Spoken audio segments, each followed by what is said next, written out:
అరణ్యంలో ఆ నిశ్శబ్ద క్షణంలో ప్రపంచానికి తెలియని ఒక దివ్య రహస్యం ప్రారంభమైంది.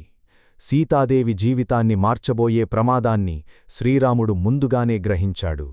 ఆ రాత్రి అగ్నిదేవుడు స్వయంగా అరణ్యంలో ప్రత్యక్షమయ్యాడని పురాణాలు చెబుతున్నాయి. భవిష్యత్తులో జరగబోయే మహావిపత్తును ఆపడానికి దేవతలు ఒక రహస్య నిర్ణయం తీసుకున్నారు. అప్పుడు జరిగింది రామాయణంలో అత్యంత గూఢమైన దివ్య మార్పిడి. నిజమైన సీతాదేవి అగ్నిలో దాగిపోయి ప్రపంచం ముందుకు వచ్చింది. మాయాసీత కొన్ని క్షణాల తరువాత సన్యాసి రూపంలో అక్కడికి చేరుకున్నాడు. కాని అతని కళ్లలో దాగి ఉన్న చీకటిని ఎవ్వరూ గుర్తించలేకపోయారు. ఆ క్షణంలో సాధువు రూపం చీలిపోయింది. ప్రపంచాన్ని భయపెట్టిన లంకేశ్వరుడు రావణుడు తన అసలు రూపంలో ప్రత్యక్షము.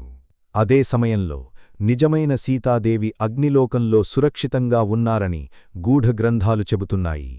ఆమెను అగ్నిదేవుడు స్వయంగా రక్షిస్తున్నాడట. సీత కనిపించకపోవడంతో శ్రీరాముడి హృదయం విచ్ఛిన్నమైపోయింది. అరణ్యంలో ప్రతి చెట్టును, ప్రతి గాలిని ఆయన సీత పేరుతో ప్రశ్నించాడు. లంకలోని అశోకవాటికలో మాయసీత ఒంటరిగా నిర్బంధించబడింది. కాని ఆమె కళ్లలో మాత్రం భయం కంటే ధర్మంపై విశ్వాసమే ఎక్కువగా కనిపించింది. చివరకు లంకయుద్ధం ప్రారంభమైంది. ధర్మం మరియు అధర్మం మధ్య జరిగిన ఆ యుద్ధం యుగాలపాటు గుర్తుండిపోయింది. అనేక రోజుల యుద్ధం తర్వాత ఆ చివరి క్షణం వచ్చింది. రాముడి దివ్యబాణం రావణుడి అంతాన్ని రాసింది. యుద్ధం ముగిసిన తర్వాత అందరినీ ఆశ్చర్యపరిచిన అగ్నిపరీక్ష ప్రారంభమైంది. కాని అది శిక్ష కాదు, ఒక దివ్య రహస్య ద్వారం. అగ్నిలోకి ప్రవేశించిన క్షణంలో ప్రపంచం ఊహించని అద్భుతం జరిగింది.